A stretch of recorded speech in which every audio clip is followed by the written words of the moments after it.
Welcome back to What Arty Noobs for General Disturbance. This is a T92 HMC. It's the Tier 10 American SPG, the biggest gun in the game, 24 centimeters of pain for the enemy. And this one's located on the north spawn of Prokhorovka under the command of Scrappey.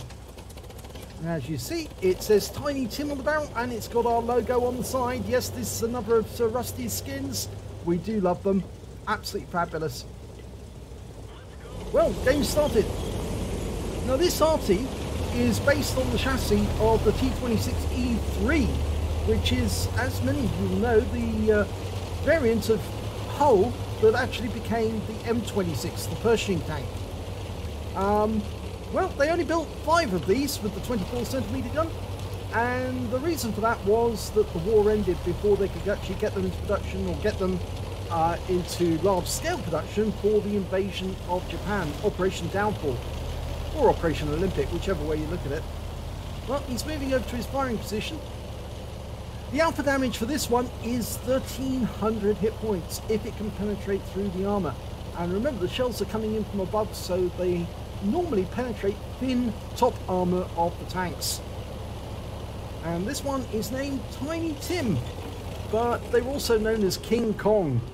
Okay, well, Scrappy's looking south, and oh my gum, he's got a load of targets to shoot at, including a GW Tiger who promptly disappeared after our spotter moved, and he's fired a round in anyway.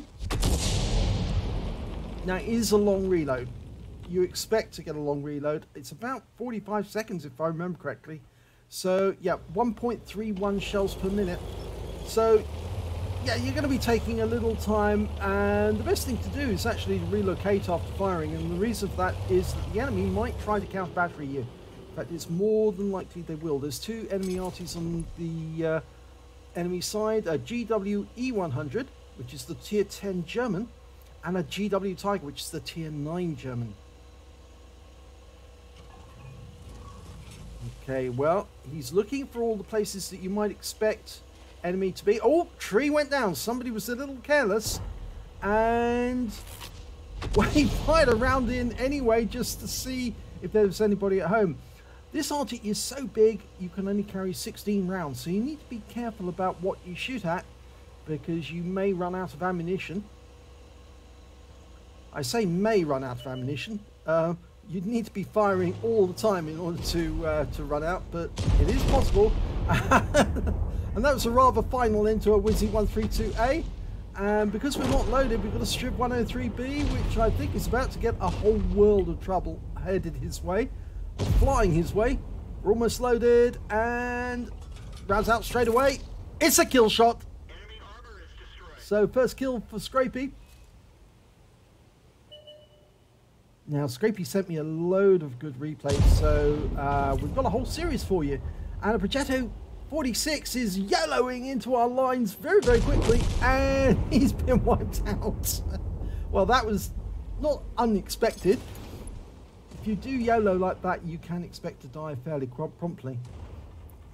He may have got some spotting damage out of it, but it's not a very good way to play the game.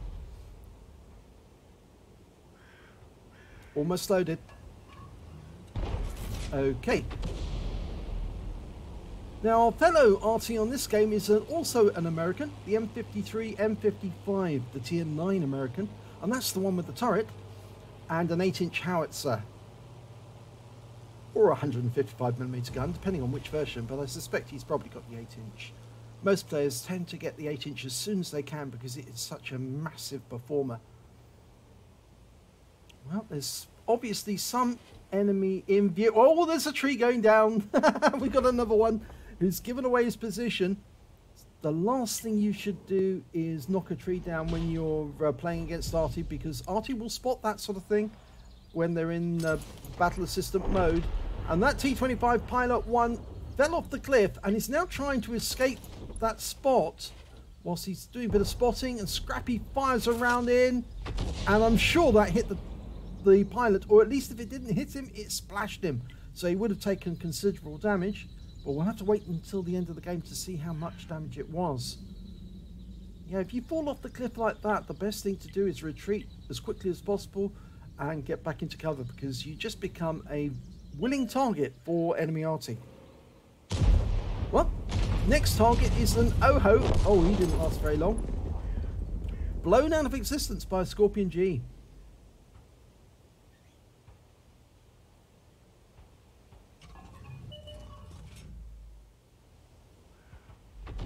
Okay, we've got an AMX M454.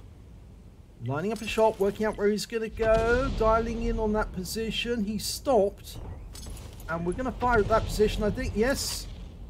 And it must have landed nearby, but it didn't go exactly where we were pointing. So RNG lifted it to one side.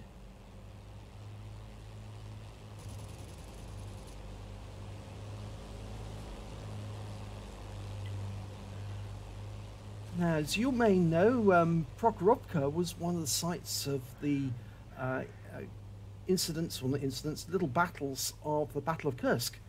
And it was where there was considerable engagement of German and Soviet armour.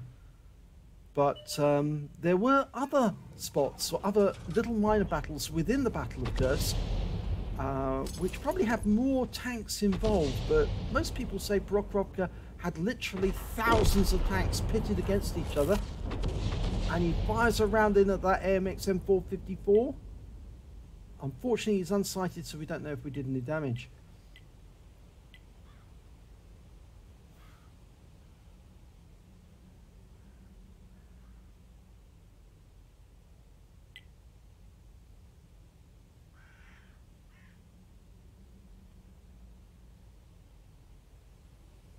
Well, everyone's sort of like being very cautious at this moment. This is a tier 10 game on 357. And, oh, something I noticed just now is the T25 Pilot 1 is blue.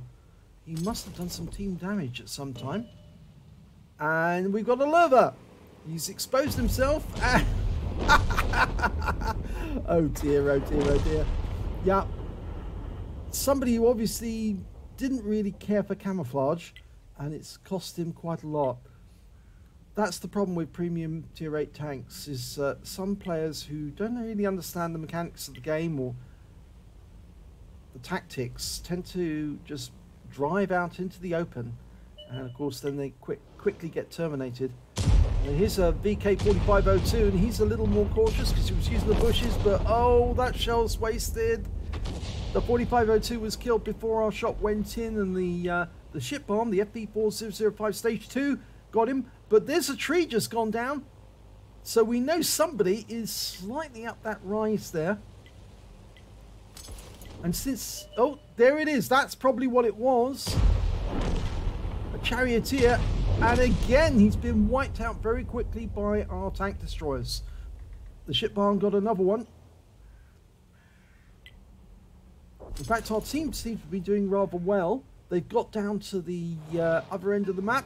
But here's a Waffenträger auf Panzer IV. Lining up a shot, trying to work out exactly where he's headed. Oh, we've got a ridgeline here. It's difficult to shoot over ridgelines. Trying to bend the shell over the line, and it's very, very difficult. In fact, he can't get a shot. He can't get a solution on the Waffenträger. Oh my God, how did he do that? He bent the shell over. That shell should not have hit that target because he was getting a red line from the ridgeline, and he still managed to get it into the target. That was simply amazing. That shouldn't have hit the target, that should have hit the ridgeline, but it didn't. So that's the second kill for Scrappey. There's only 5 enemy tanks left, and we can see 3 of them, an IS-3 at Conway and an MX M454. The 2 that we can't see are the UDES and the GW Tiger.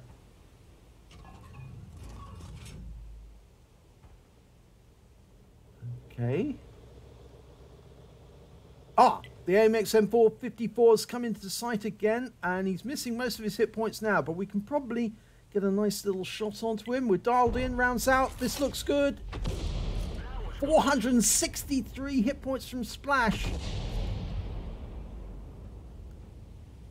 We're up to 1,147 hit points of damage, and here's the IS-3. The other side of the ridgeline from the Progetto, who's just got hit by the GW Tiger on the enemy team because he's showing stun. Now, can we get a shot into that IS-3? Well, we're not loaded yet. And that was our M53, M55, putting a round into him, stunning him, stripping away some of his hit points. We could possibly kill him with a direct hit. We're lining up the shots.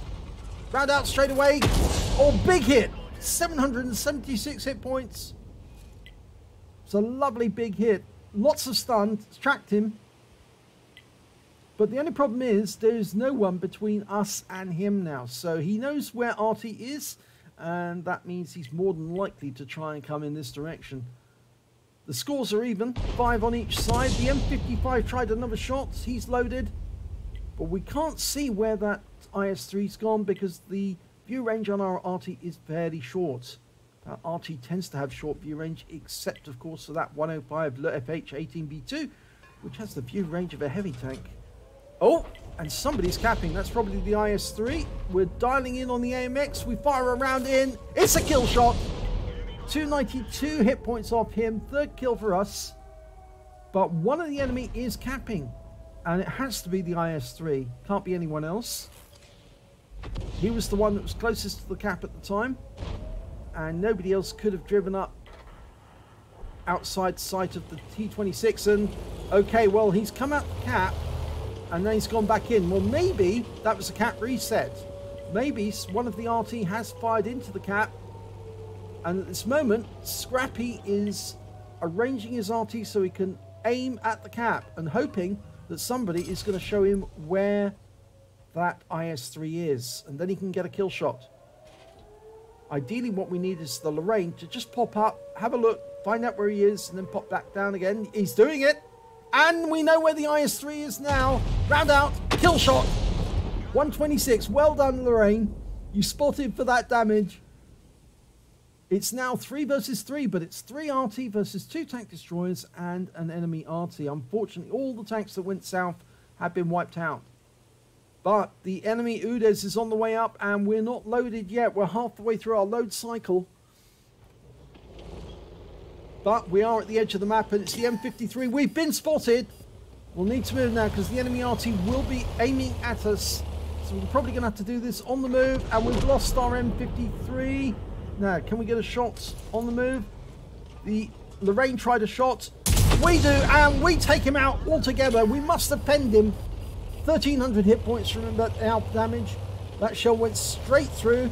And he's trying to fool the GW Tiger as to which direction he went because he moved forward directly after he killed and now he's pulling back. So, it's now 2 versus 2. Of course, we've got that brave Lorraine who stuck his head up to find out where the enemy was, and we've gone back into the corner. That means the Conway and the GW Tiger are more than likely going to be headed this direction, but the Lorraine's been found by the Conway. So we're dialing in on the Conway's position, hoping that we can get a splash kill. He's very low on hit points. Rounds out. This should be good. Yes, he got the kill. He splashed him to death. The shell landed some distance behind him, but the splash was enough to take him out. Remember, this gun is absolutely massive. 24 centimeters on that barrel. It takes trucks and dozens of crews to service this gun. But that was the 2-minute whistle, which means the game is going to be over very shortly. And, oh, you don't really want to drive into Scorpions, but we need to find that GW Tiger, and we need to find him quickly. The Lorraine's the fastest RT on the other side of the battlefield. He's not the fastest RT in the game. That happens to be the FB304, and there's the enemy RT. It's the GW Tiger. We're manually aiming. Oh, look at that smashing shot! Manually aimed, took him out of the game just like that. We've still got 1 minute 20 to spare. Well done, Scrappy. That was his 7th kill. Wow, Top Gun. Let's have a look at the end of battle stats. It's a first-class tanker for Scrappy in the T92 HMC. Got a bruiser medal for getting at least 5 critical hits, crew incapacitations or module damage. In fact, he got 20 in that one. He got 5 off the IS-3 alone. He did a Gore's medal for getting more damage than 10 times the hit points of his own vehicle. He got a Top Gun for getting 6 kills. In fact, he got 7. 1 short of getting the Radleys, but unfortunately, there was no chance of him getting a Radleys because there was insufficient enemy remaining at the time. But he did pick up the high caliber because he dealt the most damage in that battle overall, including some absolutely fantastic shots on the enemy. That UDES shot really did save their necks because the UDES would have got him. the very next moment he was loaded, and well, he saved his team. Let's have a look at the team score.